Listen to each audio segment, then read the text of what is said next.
Dostlar selamünaleyküm. Bugün aslında başka bir konu olacaktı ama bana gelen yorumlar ve mesajlardan dolayı konuyu buna çevirmek zorunda hissettim kendimi. Benim şu hayatta kabullenemediğim bazı şeyler var. Bunlardan biri de bu ülkenin vatandaşlarının ne olduğunu, yani bu ülkenin gücünün farkında olmayışı. Kendimi bildim bileli bizim milletin Batı ya da Batı'nın desteklediği güçler karşısında başının yerde oluşunu, yani ezik oluşlarını kabullenemedim. Asla da kabullenmeyeceğim. O yüzden bu videoyu yapmaya ihtiyaç duydum. Çünkü bana çok ilginç yorumlar gelmeye başladı. Bazıları diyor ki İsrail Türkiye'nin askeri üslerini ve konvoylarını vurdu. Sen daha ne masal anlatıyorsun? Bazıları da diyor ki madem bu anlattığın askeri teknolojilerimiz var, İsrail nasıl oldu da geldi bizi vurabildi? Bu tarz yorumları görünce insan gerçekten çıldırıyor. O yüzden bugün bu konuyu konuşuyoruz. İsrail Türkiye'nin bir askeri üssünü vurdu mu? Ya da Türkiye Suriye'de bir askeri üs kurarsa ve İsrail orayı vurmak isterse hava savunma sistemlerimiz o askeri üssü İsrail saldırılarından kurtarmaya yetmez mi? Yani bizim İsrail saldırılarıyla baş edebilecek teknolojilerimiz var mı, yok mu? Bugün bu tarz soruları cevaplayalım.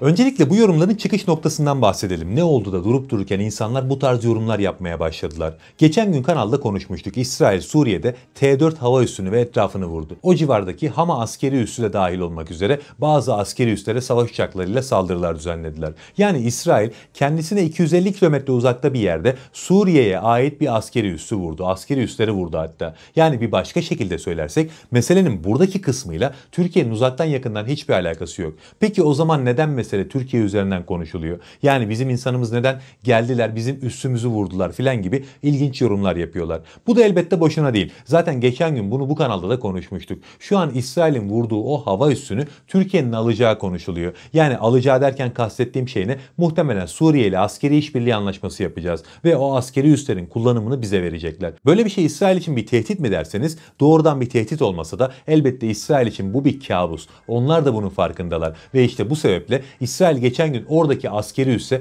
ve çevresindeki kara üslerine saldırılar düzenledi. Buranın da Türkiye ile adı geçtiği için İsrail Türkiye'nin askeri üssünü vurdu gibi yorumlar yapanlar oldu. Eminim ki bu yorumları ortaya atanların birçoğu İsrail'in etki ajanları bu ülkedeki. Ama dediğim gibi orası şu an Türkiye'ye ait bir askeri üs bile değil. Hatta işi daha da ileriye götürelim. Türkiye resmi açıklamalarla oradaki askeri üssü almak istediğini bile söylemedi şimdiye kadar. Görüşmeler yapılıyorsa Türkiye ile Suriye arasında sessiz sedasız yürütülüyor. Ki zaten Türkiye böyle bir şeyi önden haber vermez. Türkiye'nin bugüne kadar uyguladığı politika hep bu yöndeydi. Biz yapacağımızı yaparız, herkesin en son haberi olur ve dünya bundan haberdar olduğunda işin artık dönüşü yoktur ve ellerinden hiçbir şey gelmez. Burada da aynısı olacak. Biz anlaşmayı yapacağız, oraya ilk konvoylarımız girecek ve ondan sonra herkesin haberi olacak. Yani en azından ondan sonra açıkça ilan edilmiş olacak bu mesele. Yani özetle söylemek gerekirse buraya kadarki kısımda ortada vurulan bir Türk askeri üssü yok. Vurulan bir Türk konvoyu zaten nereden çıktı onu anlamadım bile. Peki şimdi gelen yorumlara odaklanalım biraz. Türkiye madem askeri teknolojilere sahipse böyle bir şey nasıl oldu diyenler vardı. Böyle bir şey olmadığına göre, yani Türkiye'nin bulunduğu yeri vurmadıklarına göre biz soruyu biraz değiştirerek cevaplayalım. Türkiye'nin geliştirdiği askeri teknolojiler ve özellikle de hava savunma sistemleri İsrail'in hava saldırılarını ya da füze saldırılarını engelleyebilecek yeterlilikte mi? Öncelikle şunu baştan belirtmekte fayda var. Türkiye'nin geliştirdiği hava savunma sistemleri gerçekten alanında en iyilerden. Ama şunu da unutmamak lazım ki dünyada aşılamaz bir askeri teknoloji yoktur. Hepsi aşılabilir. Bütün savunma sistemleri silah sistemleri tarafından vurulabilir. Kim derse ki filanca hava savunma sistemi bilinen bütün saldırıları engelleyebilir ve bulunduğu bölgeyi kesinlikle koruyabilir, yalan söyler. Türkiye için de bu geçerli. Yani oraya konuşlandıracağınız bir hava savunma sistemi elbette İsrail Hava Kuvvetleri tarafından aşılabilir. Savaş uçaklarıyla, balistik füzelerle ya da seyir füzeleriyle bu savunma sistemi elbette aşabilir, yani bu gayet doğal. Aslında bunu şöyle de konuşabiliriz. Şu an hava savunma sistemleri konusunda dünyada en iyi durumda olan ülkelerden biri İsrail. Biliyorsunuz ki katmanlı hava savunma ağına sahipler ve bu katmanlı hava savunma ağı gerçekten aşılması zor bir teknoloji. Çünkü en yüksek irtifadan savunma yapmaya başlıyorlar. En alçak irtifaya kadar savunma denemeleri devam ediyor. Tıpkı bizim çelik kubbe sistemimizdeki gibi. Peki böylesine güçlü bir hava savunma sistemi karşısında Türkiye bir şey yapabilir mi? Yani Türkiye İsrail'in bu katmanlı hava savunma sistemini aşabilir mi? Çok rahat bir şekilde aşabilir. Yani bu iş mangal gibi yürekleri olsa da, yani insanlık tarihinin gelmiş geçmiş en büyük aslanlarından olsalar da ellerinde en zayıf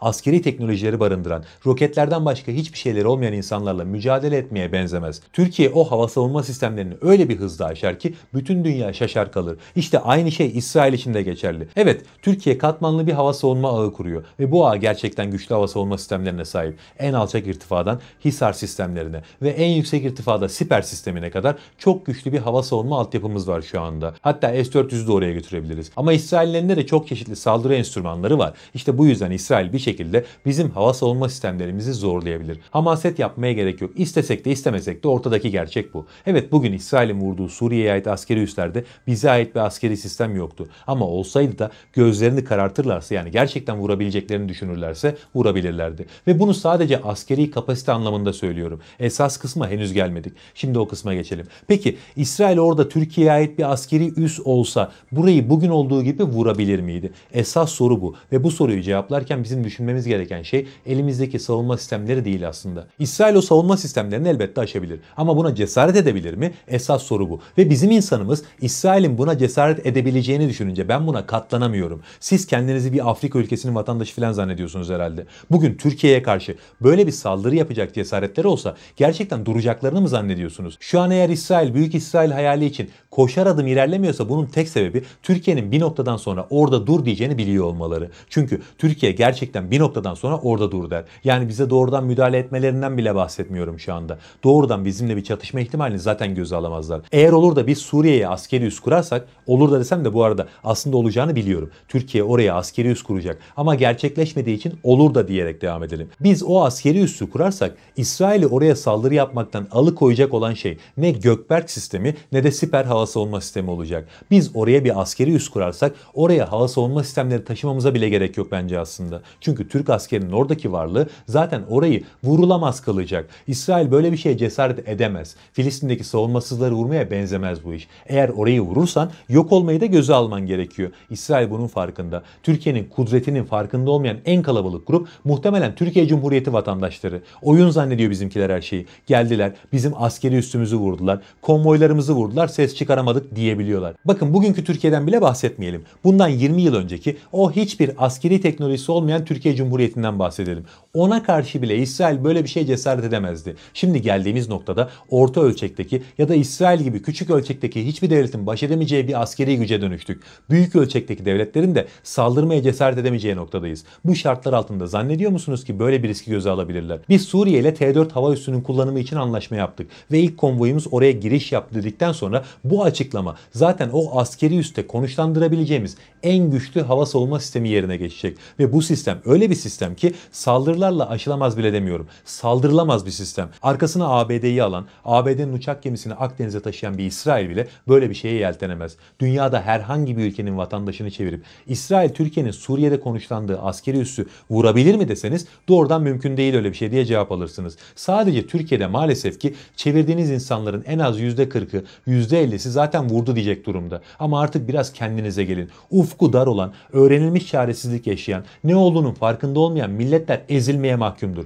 Siz bu tarihin gördüğü en şanlı devletleri kurmuş bir milletin torunlarısınız. Bugünkü gücünüz de, bugünkü kudretiniz de o günlerden çok çok az değil. Hatta askeri teknoloji anlamında, yani ordunun silah gücü anlamında biz şu an belki Türk tarihinin zirvesini yaşıyoruz. Sadece çok büyük bir silahımız eksik, o da özgüven. Osmanlı'da bir genci çevirip herhangi bir devletin tehdidini hissediyor musun diye sorsaydınız o genç, hatta o çocuk güler, yeryüzünde kim bana tehdit olabilir derdi. Bir de bugünkü halimize bakın. İşte bizim aşmakta en zorlandığımız şey bu eziklik. O da maalesef savunma sanayinde mühendislerimizin çalışmasıyla aşılabilecek bir şey değil. Titreyip kendimize dönmemiz gerekiyor artık. Allah'a emanet olun.